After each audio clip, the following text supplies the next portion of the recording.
Hello friends, R S general studies के YouTube channel पर आप लोगों का स्वागत है। दोस्तों, हमारी वीडियो अगर पसंद आए तो वीडियो को लाइक करें, शेयर करें और अगर हमारे इस चैनल पर नए हों तो चैनल को सब्सक्राइब जरूर करें। फ्रेंड्स, वीडियो को बिना स्किप किए अंत तक जरूर देखें। चलिए आपको लेकर चलते हैं वीडियो पर। दोस्तों, आपको लेकर आए हैं इस वीडियो में। दोस्तों, इस वीडियो में हम मध्यकालीन इतिहास में दिल्ली सल्तनत के बारे में बात करेंगे। दोस्तों, दिल्ली सल्तनत के बारे में बात करने से पहले हम लोग महमूद गजनवी के बारे में जान लेते हैं। दोस्तों, महमूद गजनवी यामनी वंश का तुर्क सरदार था। यह गजनी के शासक सुबुक्तगीन का पुत्र था महमूद गजनवी। ठीक है दोस्तों, याद रखिएगा। महमूद गजनवी भारत पर 17 बार हमले थे। इसका भारत पर हमला करने का मुख्य उद्देश्य भारत में इस्लाम का प्रचार प्रसार करना और भारत को लूटना था।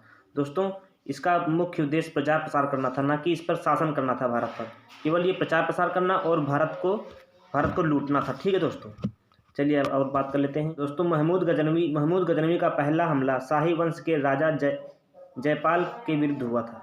कब हुआ था? सन 1001 में हुआ था। ठीक है दोस्तों, इसका आखिरी हमला सोमनाथ पर हुआ था। और दोस्तों, अलबरूनी जो था इसका दरबारी कवि था। महमूद गजनवी का दरबारी कवि था।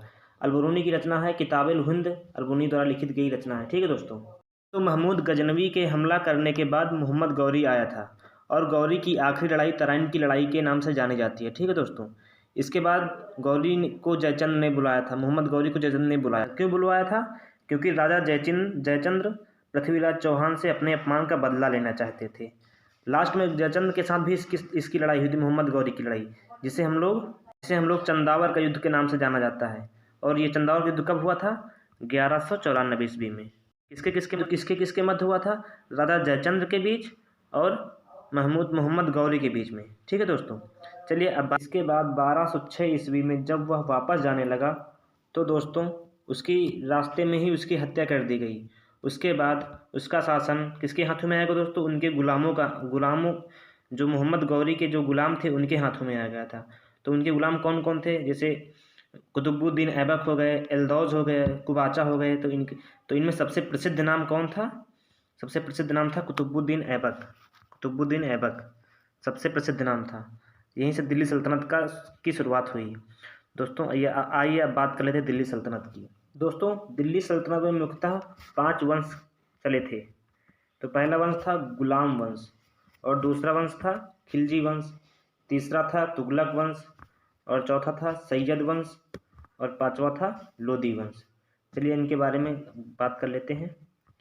दोस्तों, गुलाम वंश का संस्थापक कौन था? कुतुबुद्दीन ऐबक। गुलाम वंश कब चला? 1206 से 1290 ईस्वी तक गुलाम वंश चला। ठीक है दोस्तों, अब खिलजी वंश की बात कर लेते हैं। खिलजी वंश 1290 से 1320 तक चला। इसके संस्थापक कौन थे? जलालुद्दीन खिलजी। दोस्तों, जलालुद्दीन खिलजी कौन था? जलालुद्दीन खिलजी जो अलाउद्दीन खिलजी के चाचा जी थे। और तुगलक वंश कब चला? 1320 से 1414 तक तुगलक वंश चला। इसके संस्थापक कौन थे? गयासुद्दीन तुगलक। अब बात कर लेते हैं सैयद वंश की। सैयद वंश चला है 1414 से 1451 तक। इसके संस्थापक कौन थे? खिज्र खान। और बात कर लेते हैं लोदी वंश की, जो आखिरी वंश चला था दिल्ली सल्तनत का, लोदी वंश। इसके संस्थापक थे बहलोल लोदी। ठीक दोस्तों, चलिए अब एक वंश को अब डिटेल में पढ़ लेते हैं। सबसे पहले है गुलाम वंश। गुलाम वंश के शासक कौन कौन थे? कुतुबुद्दीन ऐबक हो गए, इल्तुतमिश हो गए, रजिया सुल्तान हो गई, बलबन हो गए। दोस्तों, कुतुबुद्दीन ऐबक ने अपनी राजधानी लाहौर में बसाई थी। वो लौट कर दिल्ली कभी आया ही नहीं, क्योंकि उसको डर था कि दूसरे गुलाम कहीं इसकी हत्या न कर दें। और दूसरे शासक थे कुतुबुद्दीन ऐबक के बाद इल्तुतमिश की। दोस्तों, कुतुबुद्दीन ऐबक की मृत्यु चौगान खेलते हुए हुई थी। इसने अपनी सारी जिंदगी एक शासक की भांति न गुजार कर एक सिपा सालार के भांति जिंदगी व्यतीत की थी। अब कुतुबुद्दीन ऐबक की मृत्यु के बाद दूसरा शासक गुलाम वंश का दूसरा शासक इल्तुतमिश था। इल्तुतमिश को गुलामों का गुलाम कहा जाता था, क्योंकि इल्तुतमिश कुतुबुद्दीन ऐबक का गुलाम था और कुतुबुद्दीन ऐबक मोहम्मद गौरी का गुलाम था। इसलिए इल्तुतमिश को गुलामों का गुलाम कहा जाता है। इल्तुतमिश के बाद रजिया सुल्तान बनी। रजिया सुल्तान इल्तुतमिश की बेटी थी। ये पहली महिला शासिका थी दिल्ली सल्तनत में, पहली महिला शासिका थी। ठीक है दोस्तों, रजिया सुल्तान के बाद बलबन बने। बलबन बहुत ही कट्टर। बात कर लेते हैं खिलजी वंश की। खिलजी वंश के संस्थापक कौन थे? जलालुद्दीन फिरोज खिलजी थे। ये अलाउद्दीन खिलजी के चाचा थे। तो ये जो अलाउद्दीन खिलजी थे, इन्होंने अपने चाचा की हत्या करके ही अपना राजपाट लिया था।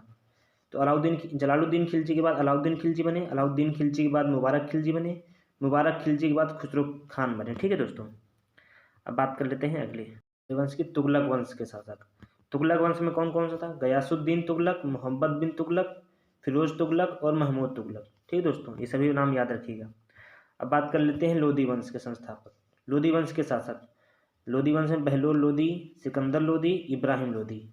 ठीक है दोस्तों, अब बात कर लेते हैं इंपॉर्टेंट पॉइंट, जो दिल्ली सल्तनत के जो कुछ इंपॉर्टेंट पॉइंट हैं। तो पहला इंपॉर्टेंट पॉइंट क्या है? कुतुबुद्दीन ऐबक ने अपनी राजधानी लाहौर में बनाई थी। दोस्तों, वो दिल्ली कभी लौट कर आया ही नहीं, क्योंकि उसको डर था कि वो दूसरे जो गुलाम थे कहीं उसकी हत्या ना कर दें। इसके डर से कभी दिल्ली लौट कर आया ही नहीं। दूसरा पॉइंट है, कुतुबुद्दीन ऐबक को लाख बख्श के नाम से जाना जाता, क्योंकि वो बहुत दानी वीर था। और कुतुबुद्दीन ऐबक क्योंकि बहुत दानी था, और वो एक शासक की भांति नहीं, वो राजा की भांति अपना जीवन नहीं व्यतीत कर रहा था, वो एक सिपा सालार की भांति अपने जीवन व्यतीत कर रहा था। बात कर लेते हैं इल्तुतमिश। इल्तुतमिश ने अपनी राजधानी दिल्ली स्थापित की थी। लाहौर में कुतुबुद्दीन ऐबक ने लाहौर में अपनी राजधानी बनाई थी, लेकिन ये इल्तुतमिश ने अपनी राजधानी दिल्ली स्थापित की थी। ठीक है दोस्तों, इल्तुतमिश को गुलामों को गुलाम कहा जाता है, इसलिए कहा जाता है क्योंकि वो कुतुबुद्दीन ऐबक का खुद गुलाम था। रजिया सुल्तान मध्यकालीन भारत की प्रथम महिला शासिका थी। रक्त और लौ की नीति बलबन ने अपनाई थी। ये बहुत ही कट्टर शासक था। और पारसी त्यौहार नवरोज है, उसको बलबन ने ही आरंभ करवाया था। दोस्तों, जो दिल्ली सल्तनत की जो भाषा थी वो फारसी भाषा थी। ठीक है दोस्तों, ये भी याद रखिएगा। अब बात कर लेते हैं, अलाउद्दीन खिलजी के आक्रमण के समय देवगिरी का शासक रामचंद्र देव था। ठीक है दोस्तों, अलाउद्दीन खिलजी जब देवगिरी पर आक्रमण किया था तो वहाँ का शासक कौन था? रामचंद्र देव था। चोल वंश को अंत तक किसने समाप्त किया था? मलिक काफूर ने। दोस्तों, मलिक काफूर अलाउद्दीन खिलजी का सेनापति था। दोस्तों, मलिक काफूर को किस नाम से जाना जाता है? 1000 दिनारी के नाम से भी जाना जाता है, क्योंकि अलाउद्दीन खिलजी ने मलिक काफूर को गुजरात में 1000 दिनार से खरीदा था। दोस्तों, मलिक काफूर को 1000 दिनारी के नाम से भी जाना जाता है। ठीक दोस्तों, बाजार नियंत्रण व्यवस्था किसने लागू की थी? अलाउद्दीन खिलजी ने लागू की थी। अब बात कर लेते हैं, सिंचाई कर किसने लगवाया था? फिरोज शाह तुगलक ने सिंचाई कर लगवाया था।